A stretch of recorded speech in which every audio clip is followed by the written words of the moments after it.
How to buy HEX token. Now, before we start, this is not financial advice. I'm not professional or economic expert. So before investing in any project that you find on my channel, please do your own research. And also, there is a referral code down in the description. You can get free money rewards on crypto with the referral code. Simply as it goes below. Fund your account and enjoy the benefits. Check them out in the description. So before going on buy this token, make sure to check the REFERRAL account and keep following the updates about this token.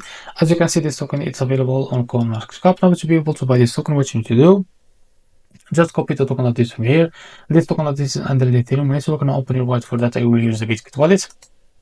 Click here and select the Ethereum as a network. Click on this plus icon here. Now paste the token of this here, as you can see.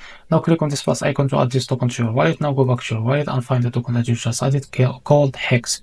So after you find the token HEX, click on it. Now swap here and switch from the top. As you can see, select the token that you want to buy with, for example, USDT, and make sure that you have enough USDT on your wallet. Now here save how much you want to buy, and here you will be able, as you can see, this is how much you receive that token. After that, you can be able to buy this token after you click on swap. So after that, you will be able to buy this token on your wallet. So this is how to buy a HEX token. If you found this video helpful, please like and subscribe. See you next video.